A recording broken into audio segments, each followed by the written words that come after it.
দেখেন পাখিরা কি মজা করে স্প্রাউট খাচ্ছে।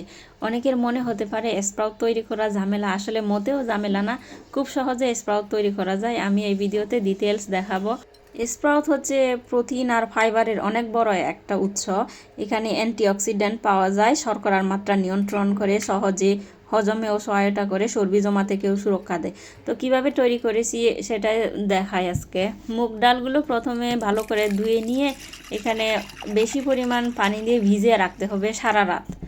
পানির পরিমাণ বেশি দিতে হবে, কারণ এগুলো হচ্ছে একবারে ফুলে দ্বিগুণ হয়ে যাবে। তো এভাবে দেখে রেখে সারা রাত রেখে দিলে আপনার সকালে দেখবেন এই যে এরকম হয়ে যাবে, একদম দেখেন একদম ফুলে গেছে। এরপরে এগুলো একটু ভালো করে ধুয়ে নেবেন। তারপরে ধুয়ে নিয়ে একটা ছিদ্রযুক্ত চালনিতে রাখতে হবে। তো সেটা প্লাস্টিকের হলেও সমস্যা নয়, প্লাস্টিকের চালনির উপরেও রাখতে পারবেন। এখন এই চালনিটা হচ্ছে যে কোনো একটা বাতির উপরে বসায় রাখলেই হবে। তো উপরে অবশ্যই একটা ছুটি ভেজা কাপড় দেখে দিয়ে রাখতে হবে, যেন হচ্ছে ওই সিডসগুলো ড্রাই না হয়ে যায়, কারণ ড্রাই হলে কিন্তু অঙ্কুরিত হবে না, সেটা মনে রাখতে হবে। তো এই ভেজা কাপড়ের এভাবে দেখে আমি একটা জায়গায় রেখে দেব। তো একদিন পরে দেখেন একটু একটু করে যে অঙ্কুরিত হচ্ছে, এই যে দেখতেই পাচ্ছেন প্রায় হচ্ছে সিডসগুলো যে অঙ্কুর হচ্ছে। তো এইভাবে দেখে রাখতে হবে।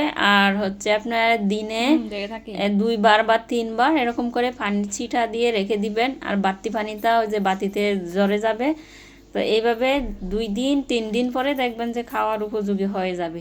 তো পানি হচ্ছে অবশ্যই ছিটাই দিতে হবে, তা নাহলে কিন্তু অঙ্কুরিত হবে না, কারণ অঙ্কুরিত হওয়ার জন্য কিন্তু হচ্ছে আর্দ্র দরকার, এই জন্য পানির ছিটা দিতে হবে, দিনে 2-3বার দিলে হবে।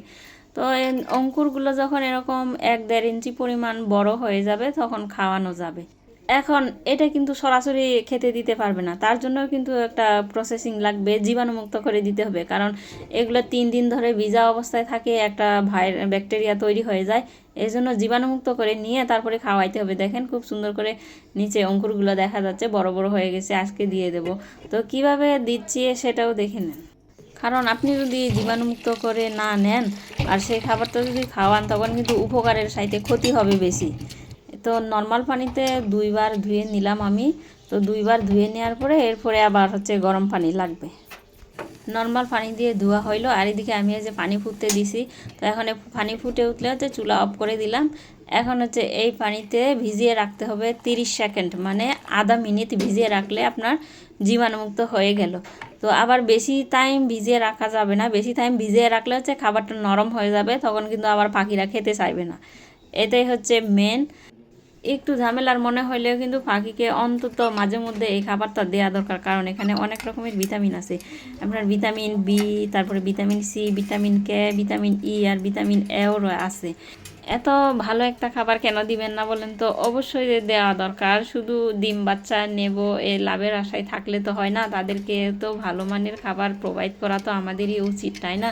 কারণ আমরা যা দেব তারাই তো শুধু সেটাই পায়।